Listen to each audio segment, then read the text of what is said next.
Hey guys, Novaexplosion, and we are doing a Grandia tier list. It is finally time. I've done a couple of tier lists in the past, mostly for Tales of Final Fantasy. I've done some, I think I did a Pokemon one, and I've done some ranking stuff in general, PS1 RPGs, PS2 RPGs. But we're doing Grandia. Grandia 1 and 2 are amongst two of my favorite games of all time.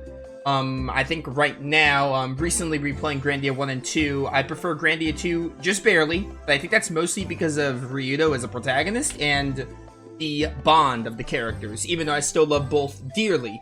So, as you might expect, we're doing a tier list of Grandia 1 and 2. Now, a couple of rules I want to go over. First of all, I have the dinner scene of Grandia 1 playing in the background. It's a banger. And then we're going to switch to a Grandia 2 track like halfway through the video when we get to the Grandia 2 characters. But, yeah, so I put, these tiers. They had Grandia 3 in the mix. I don't want to talk about Grandia 3. Not only because it sucks, but because I haven't played it in, like, years. It's been years since I played it, and I only played it the once. So, I just put Grandia 3 as its own tier. We're not going to be ranking those characters. They're right here. I also put a few side characters here, because, these characters, while they're neat, you know, like Dr. Alma and Java and, like, Ira, the little girl, and, this is Dorlin, I think. While some of them are neat, they don't really have big appearances in the game or like long-lasting character arcs and characters and stories like the others do. I kept some of them here, as you could probably notice here, but the characters that have minor roles I just didn't really want to rank because these characters right here would be hard to rank. So I just put them there. I put them in unranked and I put these Grandia 3 characters here. But we have God tier, Great tier, Solid tier, Mid tier, and Bad tier. So we are going to do the Grandia 1 and 2 character tier list. I have been looking forward to doing their tier list for a while, and I was going to do something Wildlands related, but then I thought to myself, hey, you know what would be a better idea? Grandia 1 and 2. Let's get that out there so people can see how much I love these games and some of the characters in them. But yeah, we're going to start with no other character than our boy Justin, the very first hero of the Grandia franchise. I know Justin does not go in God tier. We're gonna put Justin in Great tier. Justin, I really like Justin. He's a protagonist that in the beginning of the game, it can be hard to like him. I don't think Justin's like hateable in the beginning of the game or like unlikable. It could be hard to like, you know, vibe with him if you get what I mean. But I think one of the things that makes Justin great is he goes through, by the way, spoilers. Sorry, I forgot to talk about this, but spoilers be warned. I'm going to be spoiling Grandia 1 and 2 a little bit. So if you have not played these games and you're interested or you care about spoilers, I would not recommend watching this video because I am going to spoil them. I can't really talk about why I love the characters so much without going into development, which is spoiling. So if you care about that, then, you know, come back after you played the Grandia games. There goes my dog. You might hear her bark every now and then, but, you know, shouldn't affect the quality of the video. Anyway, Justin has some great development. Like, Justin in the beginning of the game, he starts off as this optimistic, bubbly kid who just wants to explore the world and adventure. And it's really endearing, I think. Justin, like, starts off relatively, like, you know, positive and optimistic, which is nice. And what I love about Justin, though, is his connection with Fina and, like, him starting to, like, Fina and Justin started to fall in love. This goes a bit into Fina, which we'll talk about her in a bit. But Justin's growth is just incredible because Grandia, at the end of the day, is a love story, but it's also a coming-of-age story for Justin. And I think Justin does incredibly well in his game at, you know, getting more mature. Like, Justin from the beginning of the game to the end of the game is, like, he still has that, you know, that charm that makes him likable. But Justin just gets a lot more mature, and I really like that. And it's just really amusing seeing the things he gets himself into. One of my favorite scenes in Grandia 1 is the letter scene. I absolutely adore it. And there's a couple of other standout moments of him and Fina on the boat or him and Fina at the Gumbo Beach. It's just great. I think Justin, not my favorite protagonist. I don't think Justin would crack like a top 10 protagonist because I recently did a top 10 protagonist list. And Justin does not make that cut, but he's like right outside top 10. He's probably like top 15, top 20 pro tags for me. I really like him. But yeah. I mean, I don't really know what else to say about Justin. I think he's really cool, optimistic, funny character, and he grows throughout the story, and I think that's what I love most about him. But yeah, we're gonna move on to Sue. We're gonna put Sue, I kinda wanna put Sue in Great tier. I might put her in Solid tier. I don't know. I'm gonna give her Great tier. Sue is Sue is a fan favorite. I feel like Sue is just a hard character to hate.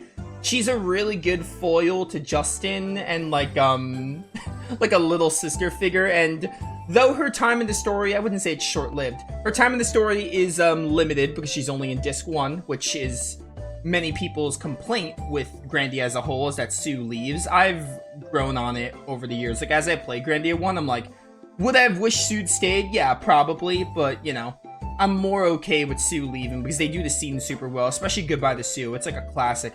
By the way, the Spirit Stone, they voiced that scene. Oh, man. Maybe I'll leave a link to it in the description of this video. Seeing that scene, like, voice, like the original voices for Sue and Fina do it, reenact it, it's great. But anyway, I digress. I'm getting a little off topic. But I just have to talk about this. It's Grandia 1 and 2. I have to go deep on this. Like, it's crazy if you think this is going to be like a half-an-hour video. It's going to definitely spike that, although there's not many characters.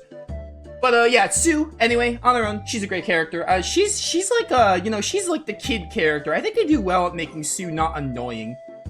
There could be times where, like, Sue is, like, flirty or something, or Sue, like, says something, and you're like, oh, how annoying. So maybe if you don't like the little kid trope, it's not that bad. I feel like Sue is, like, a respectable kid character. I mean, you know, I think Sue is really good. She's a good character, though her time is, like, more short-lived. I think she definitely makes use of her time, and the shorter... It's not really short, like, disc 1, if you're playing the game for the first time, that's at least, like, 20 hours of the game, which is pretty good, so. For the first half, we'll just say, for her half of the game, she definitely, makes her time count. I think, I don't know, there's not really much to say on Sue. I feel like, she's just a fun character to be around, and some of the NPC dialogue is great, and some of her banter with Justin is just priceless, and, like, moments like her stowing away on the ship or something. It's just great. Like, Sue is just a fun character. There's not really, like, she doesn't really have a specific moment other than Goodbye to Sue that's, like, stand out, but she's just fun to have around. Like, she's a lively character, I guess. Yeah. Maybe if she stayed the whole game, she could have had the potential to be God tier. Nah, she'd probably still be great tier. I don't know. Part of me wants to put her in solid tier, but I'm gonna give her great tier because she really does her job well in the first half. We're gonna put Puffy with Sue. I don't know why I put Puffy here, but Puffy and Sue, they're a package deal. They gotta be together. So I could have put Puffy in unranked, but I didn't. Puffy's just adorable. Enough said. Puffy's adorable. He's great. He? She? I don't think I ever state if it's a boy or a girl. I don't remember. Alright, we're moving on to Best Girl Fina. She's best girl in the entire Grandia franchise. She's going in God tier. Fina is one of my favorite characters of all time in gaming, and let alone Grandia. I absolutely love Fina.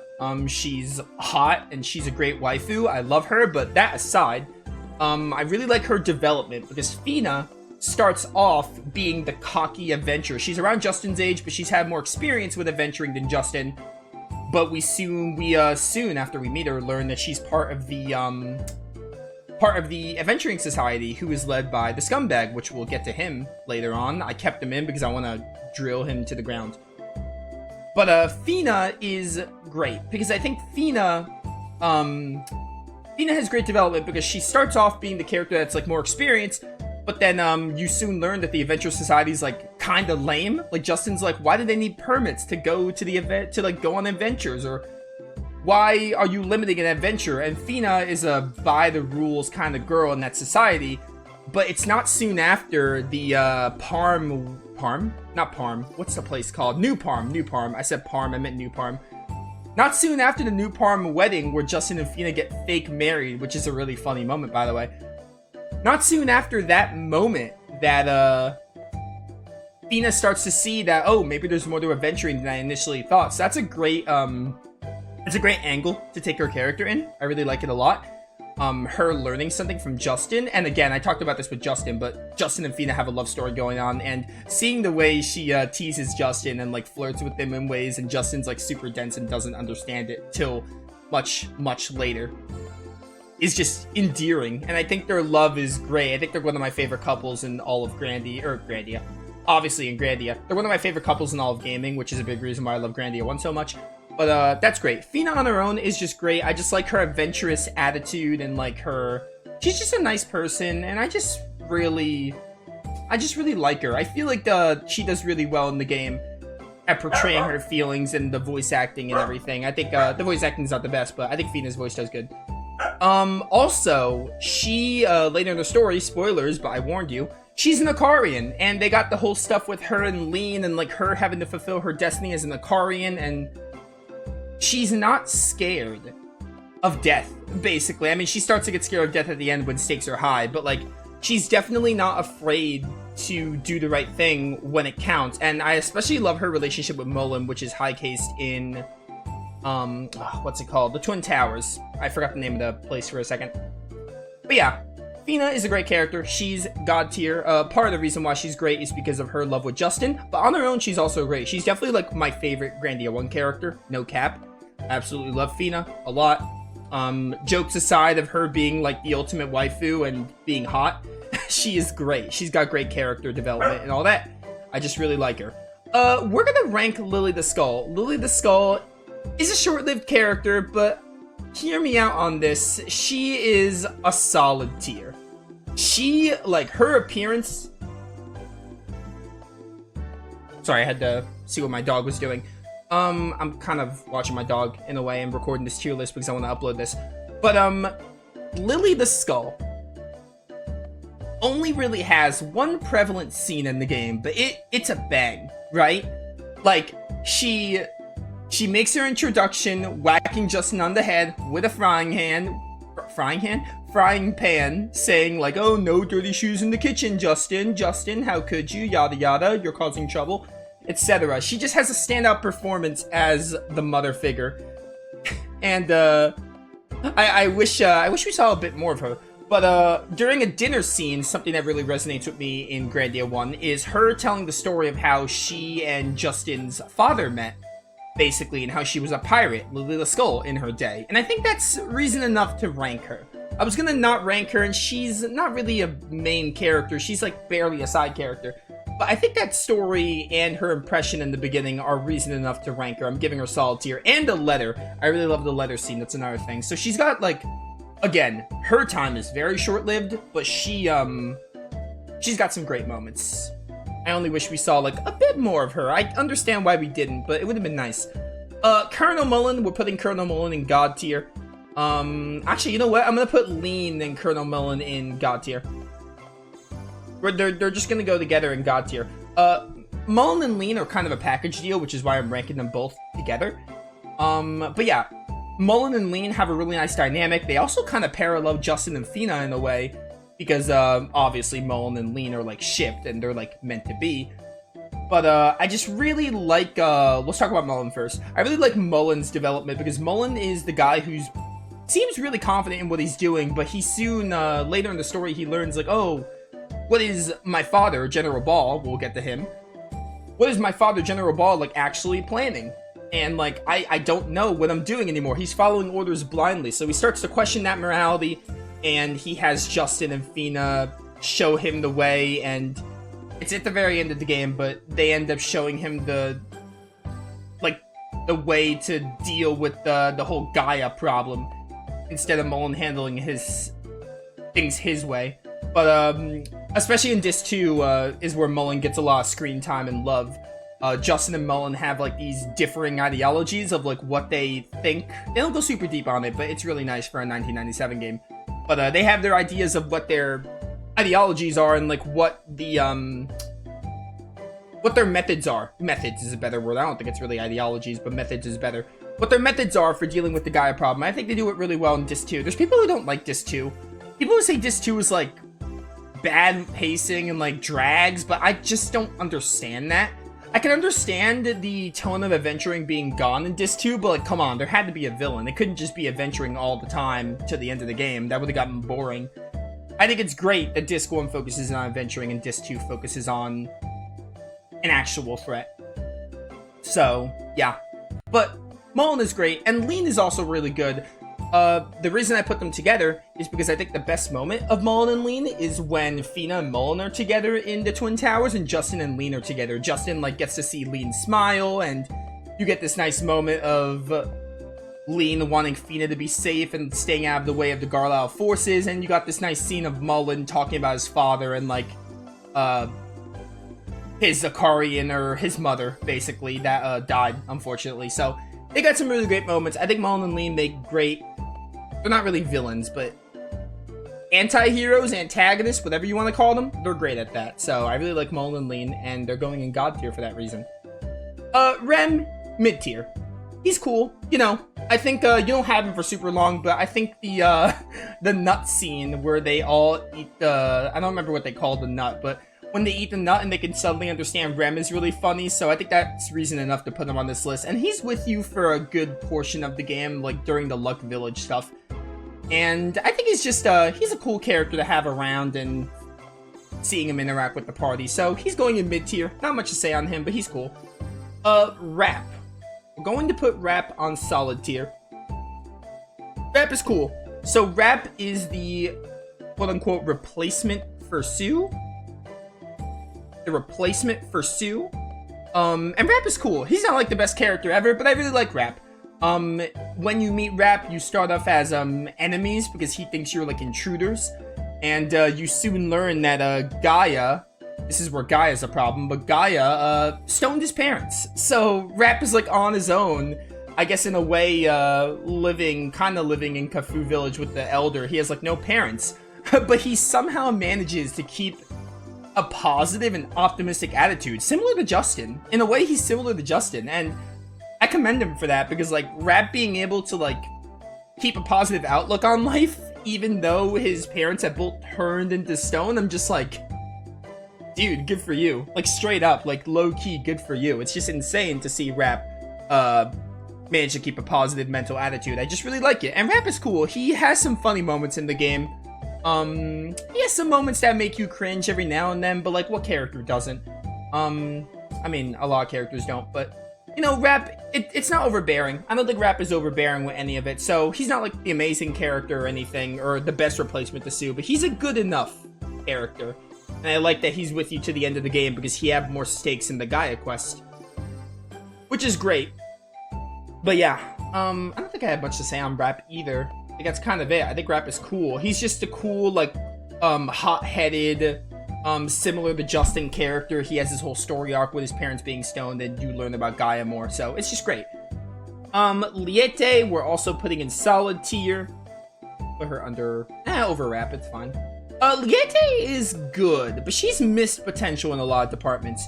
They could have done more with Liete to make her a great tier. Maybe not a god tier, but a great tier. Liete starts off as your guide when you're going to Alent. And she does well at that. It's like, go east, Justin. Go to Alent. You will find the answers, yada yada, blah blah blah. She does really good at that. And then she joins at the very end of the game. And they have this whole thing of all the Lietes and Liete talking about her tablet, where her tablet changes colors and it like determines her fate. They could have done a bit more with that storyline. I think the thing was that she joins so late in the game and they have to focus on the Gaia plotline. They don't really get to elaborate on her story because she starts off really interesting as the guide character and navigating you to Alent. But they definitely dropped the ball, mostly because of how late she joins. They dropped the ball on her storyline, which is unfortunate. So you're probably like, why is Liete solid tier? Really close to great tier. The NPC dialogue with her is great. I love going back to Lane Village and talking to all the NPCs with Liete, like especially the wise men like Dorlin, Durlin, and what's his name? Darlin. Durlin. Yeah, talking to the three wise men with her is just great. It's just great seeing everyone surprised to see Liete. And she has some fun moments. She could have been a really nice fish out of water character. And I think that's what they were going for, especially with some of the dinner scenes and NPC dialogue you can do, which is optional. But, they definitely could have done more with her. I think it's because she joined so late, though, which is unfortunate. But even still, Liete is a great character to have around. She also has a lot of stakes in the Gaia quest. And she's just she's a fun character, even though they could have done more with her. But yeah, we're gonna skip around a bit. I'm gonna get all the Grandia 1 characters done. Pecan is a bad character, enough said. Look at this freak. Look at this loser. He has an obsession with Fina, he kidnaps Fina, and you get to defeat his bodyguard Master Chang and the fake wedding. And just look at him. He's a freak. He's bad. End of story. Okay. Nanasaki and Mio, we're gonna put them... They're a package deal. Solid tier? Probably solid tier? Solid tier. They're good at comic relief. I'm gonna talk about them and maybe I'll change this. They're really funny and they're good comic relief villains. There's a lot of people who don't like them. I do like them. They're not like the best, but they make really interesting rival characters for most of Disc 1 and Disc 2. They're kind of like following orders blindly like Mullen. They're really good in Disc 1 as like comic relief villains. And yeah, I mean, they're a package deal. I like their contrasting personalities a lot. I'm tempted to put them in mid-tier. I'm not sure. I don't know. I don't know. We'll keep them at solid tier, even though I think they might go mid-tier. Guido. Guido's fine. Guido is also kind of the guide character, but not to the same vein as Liete. Guido's cool. He's part of like the Moge tribe. He's cool. He's the elder, which we soon learn later in the game. There's not much to Guido, which is why I'm putting him mid-tier. And he joins you for a very short period, but he's prevalent through most of the game, where he's kind of acting as extra guidance for Justin. And I think one of Guido's standout moments is when he brings out the Manta Ray. The Manta Ray moment that Guido does is pretty cool. And also when he has to convince Justin that Justin's not alone. The part when everyone leaves Justin because Justin is complaining, or not really complaining, but realizing the odds are stacked against him, and Guido has to bring him back, which is a cool moment also. So I think for those two moments, Guido's cool. Other than those two, he doesn't really have a whole lot going for him. He's cool. He's neat. He's a rabbit-like creature of the Moge tribe who does some cool stuff. Milda's also going in mid-tier. She's fun. Definitely fun. Again, same thing with Guido. She's a short-lived character. She doesn't really have a whole lot of depth and character arcs going on, but she's a fun character. She's a really fun foil to Rap because her and Rap start off as enemies. Yeah, not really a standout moment like Guido though, which is why I'm putting her under Guido, but she is with you for a very short time. It's like from Tower of Doom to Lane Village. So it's not a very long time, but she's fun for the time you have her with. Have her in words. I don't really have much to say on her. Gadwin. Also, we're gonna put Gadwin in solid tier.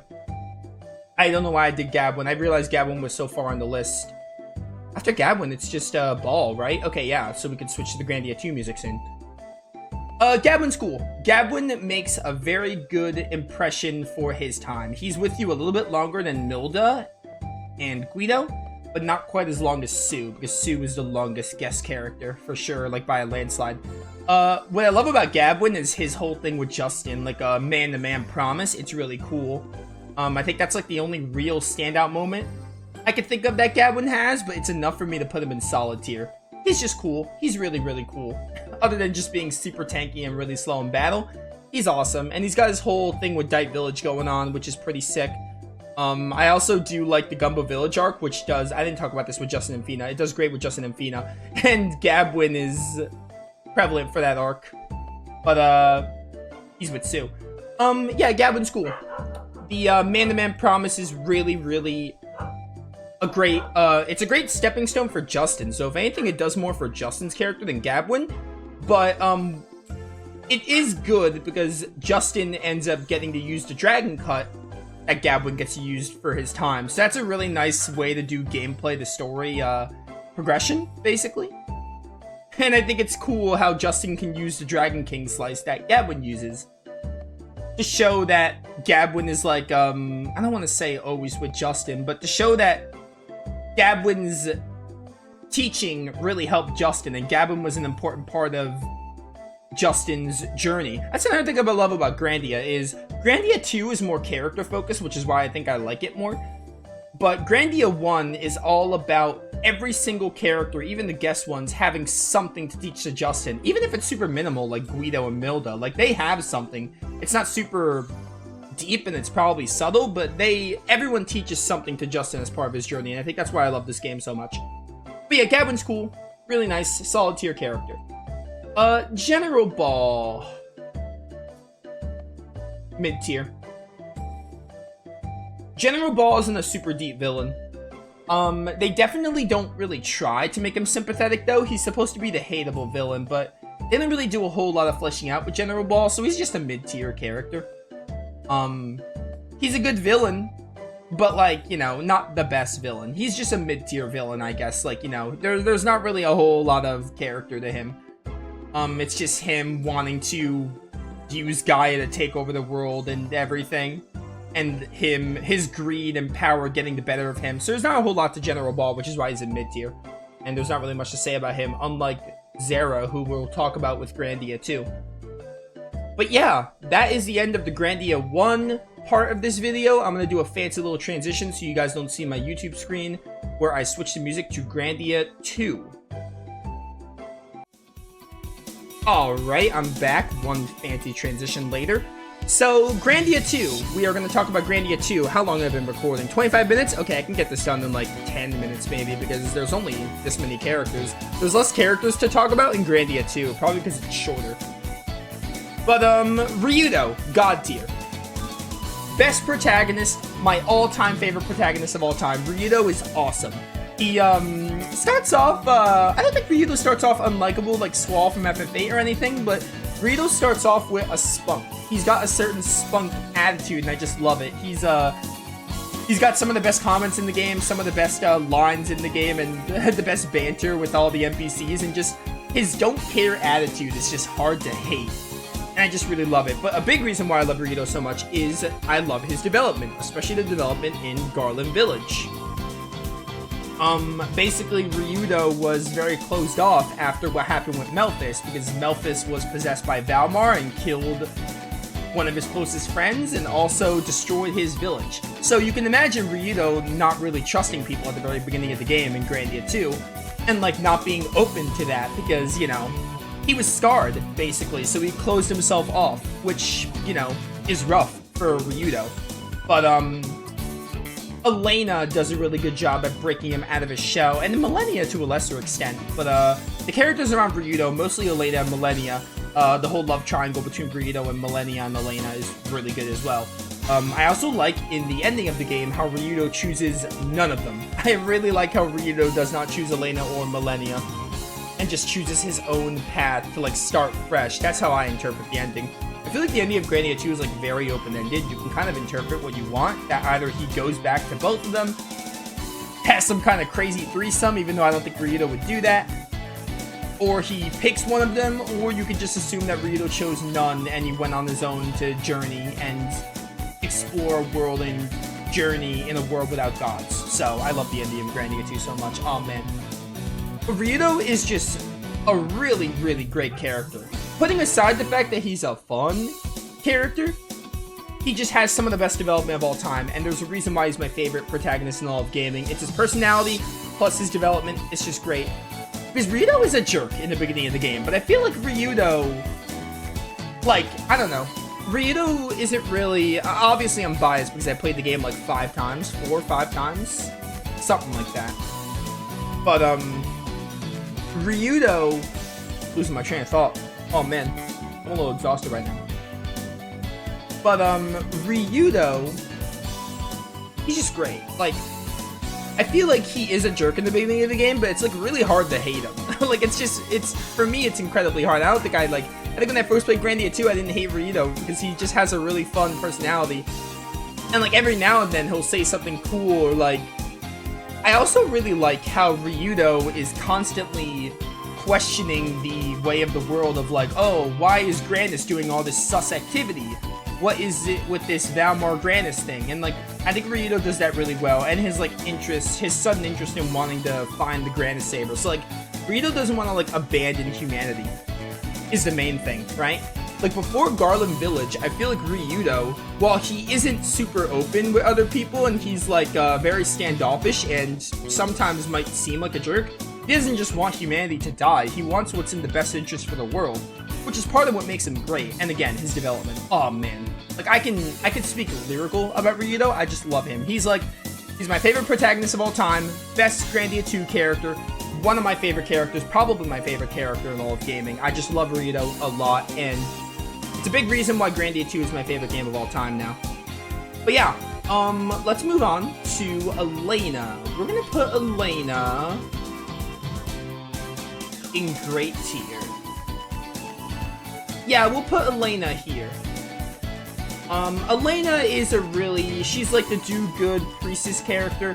She's, very devout and following Granis every step of the way, for better and for worse. I think Elena, she's definitely grown on me over the years. I didn't hate her before, but, like, definitely I questioned some of her actions earlier in the game, but it makes sense for her. You know, she's lived a sheltered life. She doesn't really know much besides the teachings of Granis. It's only when she learns that the world isn't so black and white and that, like, Granis are actually, like, kind of the villains in a way, because Zera, a supposed follower of Granis, is not the good guy. So that kind of has her world crashing down, but I think a big reason why Elena is great is because she helps Ryudo open up.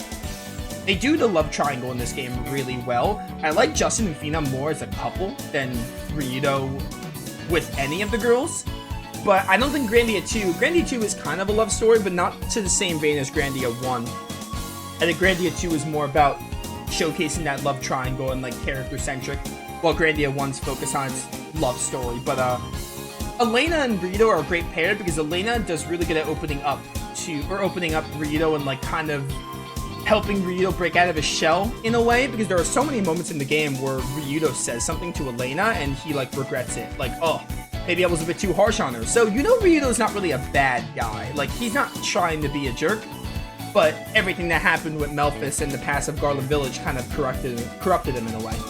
And I think Elena is great at being that foil for Ryudo. They make a really good pair. I really like the moment in the Cecile Reef between Ryudo and Elena. It's really great. And also Ryudo gets to teach Elena some stuff, like to not be taken for granted in a way, and like not to be such a pushover in a way, like, and to not look at things so black and white. So they teach each other things, and I think that's what's great. So Elena, she's not my favorite character in Grandia 2. I don't like her more than, like, Fina, obviously, but she's good. She's really great. She's a great character. Millennia, I'm putting her in great tier as well, just above Elena. Millennia is more... She doesn't have as much screen time as Elena, but I think they do the swap really well. Basically, spoilers, but I've been doing that. Elena and Millennia share a body. They swap around a lot.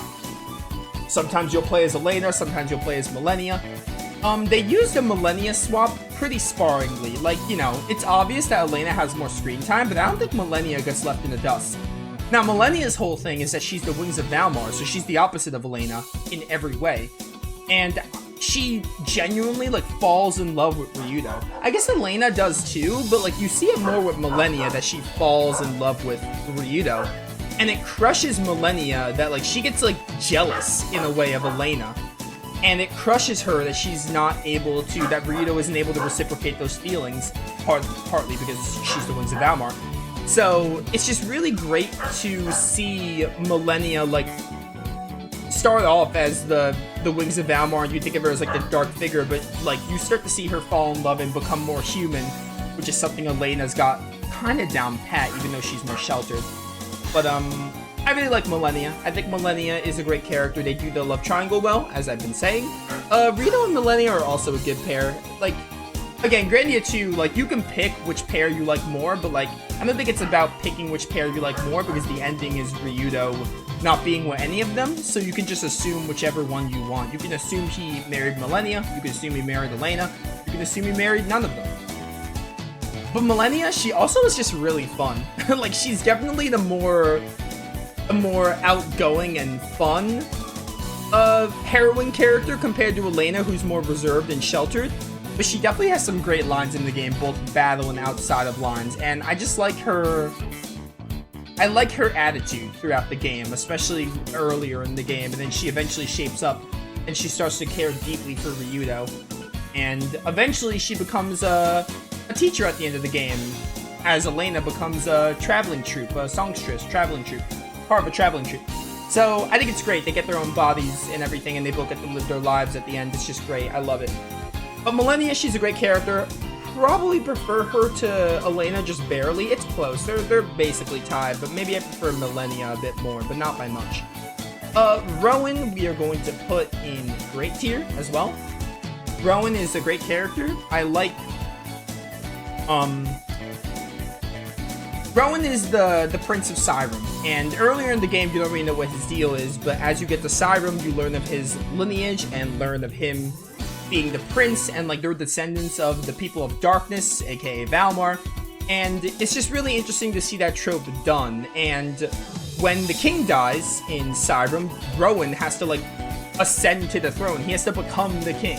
So similar to Sue, actually this is kind of what I wish they did with Sue while we're talking about Rowan. But when Rowan leaves temporarily, he becomes the king and leaves, and Tio takes his place. But he comes back at the end. I kind of wish they did that with Sue. They could have very easily fit it in at the end of Grandia 1. We're not really talking about Grandia 1 anymore, but I just thought I'd bring that up. But Rowan's a cool character. You know, I really like him.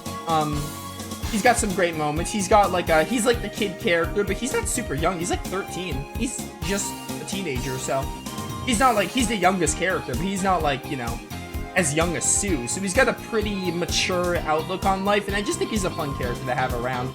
And I like the idea of him becoming the king and like having to deal with the people of Siren and their past of the darkness and everything.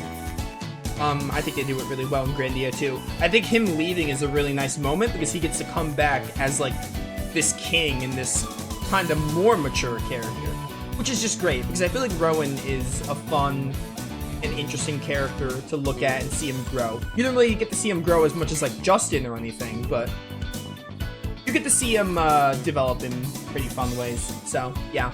Gadon is also going in bad tier. The only reason I kept Gadon here is because he's a freak.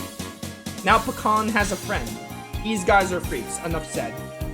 Let's talk about Celine next. I'm putting her in mid tier, just above General Ball. I don't think Celine is like the best villain of all time, but it is really great to see Celine not know what she's doing and how naive she is when Zera is putting her up to everything, and her being in love with Zera in a way, and like it's kind of like the lost love trope, and also her fusing with Valmar and like not even know what she's doing. Similar to, not to a big extent, but her character reminds me a bit of Ramses. How you get to see her go over the edge more as the game goes on, her doing the things she does. They don't go super deep on it, but Celine, I've gotten more appreciation for what her character represents over the years. Not enough to put her in solid tier, but enough to at least put her in mid tier and talk about how great she is. Merrig, right here. Probably one of the times where I'm okay with a character death. It's really sad when Merrig dies and like you lose him and like he's not with the party anymore, but they do really well, and a big reason for that is Tio would not be a great character without Merrick's death, because Merrick kind of acts as like the voice of reason and kind of the guardian character, but especially when Tio comes into the party, he's like a father figure for her, and I think it's just really endearing. Merrick and Tio have some of the best interactions in the entire game, and Merrick's just really cool in general. Like, you know, he's a great character, and I think if he didn't die, he wouldn't have the... I hate to say this about a character, but I think if he didn't die, he wouldn't have the same impact as he does in Grandia 2 as we know it. So, yeah, I just really like Merrick. He's cool for the time you have him. It's a pretty long time, like most of the game, like 60% of the game, maybe 70% of the game.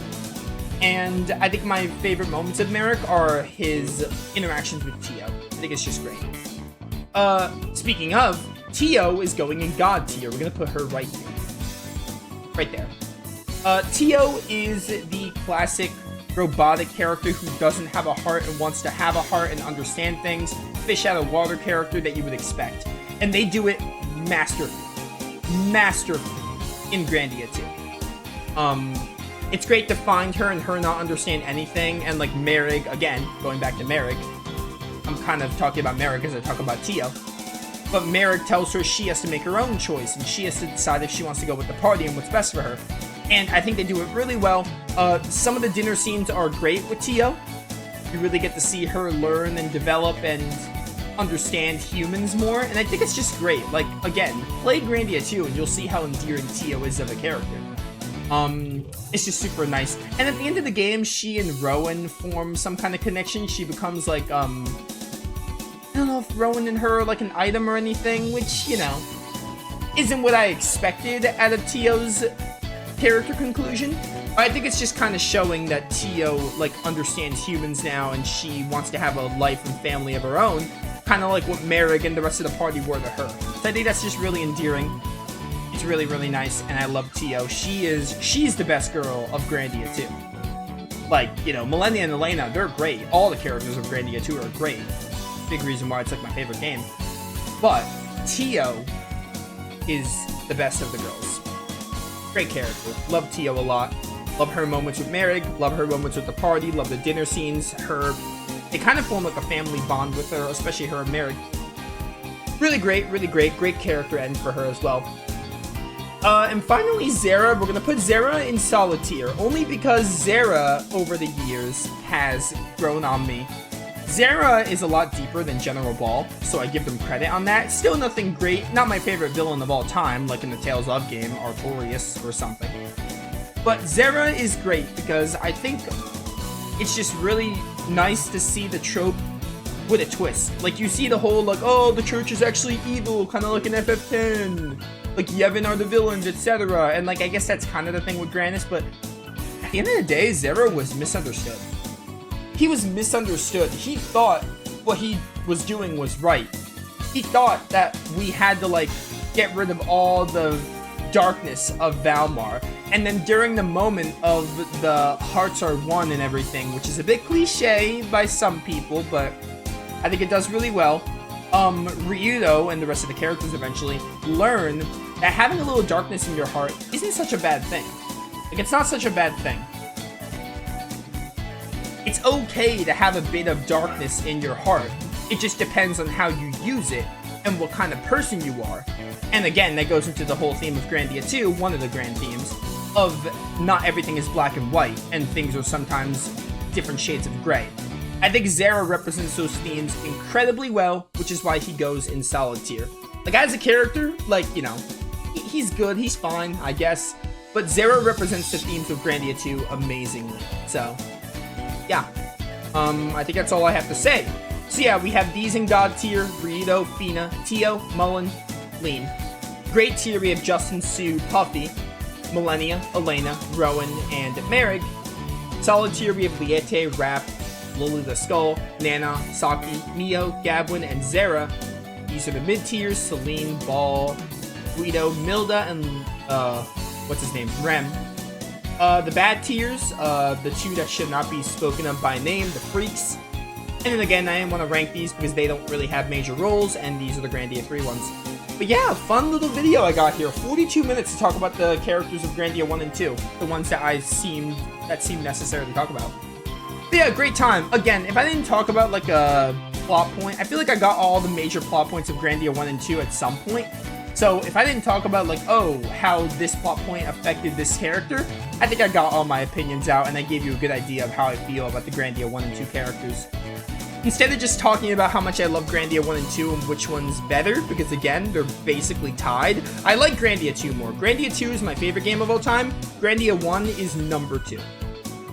Like, I like Grandia 2 more, but they're very close in comparison. I think a big reason why I like Grandia 2 more is because as much as I love Grandia 1, other than Justin and Fina, like, it's not as character-focused. Like, the characters in Grandia 1 are good, but, like, I just really like Fina, and Justin's really good, and, yeah. Grandia 2 has more characters I like. At the end of the day, I think that's a big reason why I like it more, especially because it has Ryudo, who's my favorite character of all of gaming. So, yeah, great games. Glad I was able to talk about the Grandia games. There will be more tier lists. I'm thinking a Wild Arms one next, because I wanted to do a Wild Arms one next, but I decided to do Grandia 1 and 2 first because I love them so much. But look out for another tier list coming in like a month or two. We'll see when I decide to record it. I'm really busy, but I'll find time to record another one. I want to do a Wild Arms one next. Maybe I'll do Wild Arms games or Wild Arms openings. I don't know. We'll see what I end up doing. Thanks for watching. See you all next time.